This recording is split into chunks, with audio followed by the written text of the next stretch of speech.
Ratito con todos los detalles de la escaloneta, pero nos metemos en otro tema, el económico, porque el dólar paralelo, el dólar ilegal picó en punta, aumentó 8 pesos, lo mismo que algunos dólares financieros, y esto desató una serie de medidas que ya trascendieron. Con NASA Lomagna comenzamos a analizarlas. ¿Qué tal, NASA? Muy buen día. ¿Cómo estás, Silvi? Buen día. A ver, sí, más de un 10% han subido solamente en 2 meses los dólares financieros.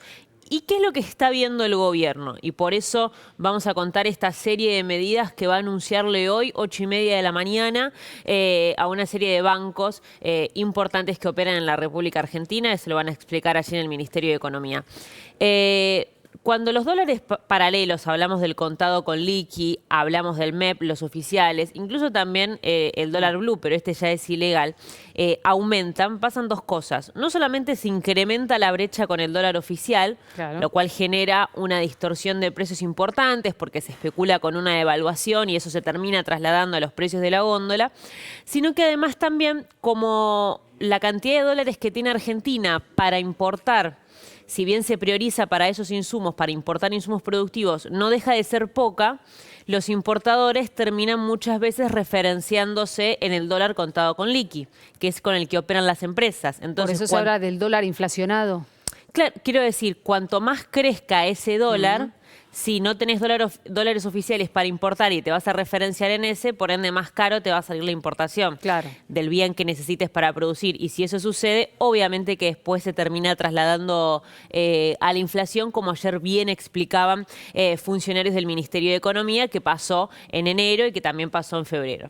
Entonces, se va a pensar una medida destinada a 3 fines. El primero es justamente intervenir en esta brecha que hay entre el dólar oficial y los mercados financieros, retirar pesos de circulación, ¿sí?, para que esos pesos circulando no contribuyan a mayor emisión, y además también reducir el déficit fiscal, consiguiendo financiamiento. Y NASA, ¿por qué se habla tanto de los bonos en dólares que se transformarían en bonos pesos del sector público? Bueno, a eso voy.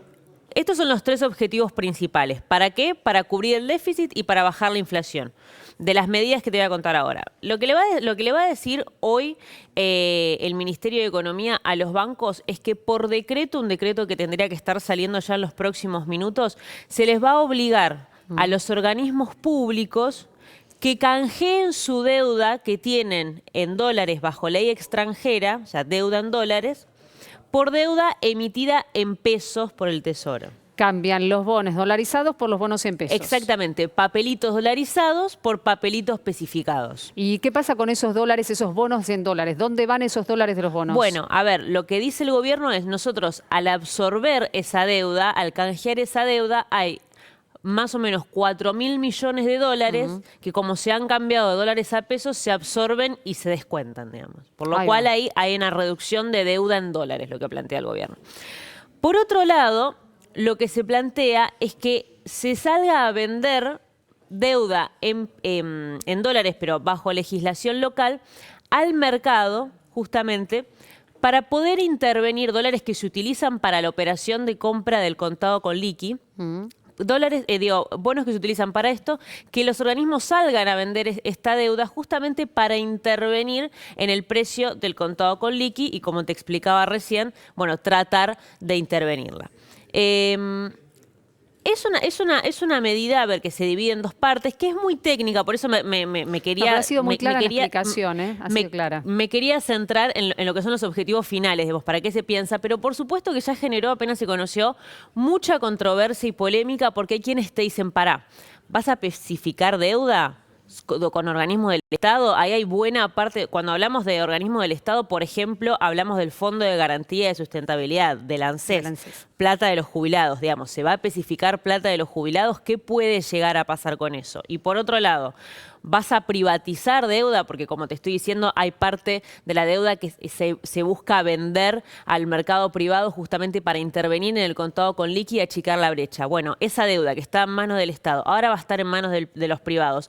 ¿Cuánto va a valer? ¿Se va a poder refinanciar? ¿Se va a poder pagar con la misma solvencia que lo que te asegura un organismo público que no te va a dejar a pata? Digamos, hay varias preguntas que se esperan desde el Ministerio de Economía hoy respondan a los bancos privados y los los economistas que ya muchos y de toda la biblioteca han, bueno, han reaccionado y han generado este tipo de preguntas, porque como te digo, si bien es una medida que busca ir en un sentido de menor emisión, mayor recaudación y bajar la brecha, y están seguros de que así va a ser, bueno, por supuesto que, vuelvo a decir, es una medida que genera reacciones, ¿no? Gracias, Nasa.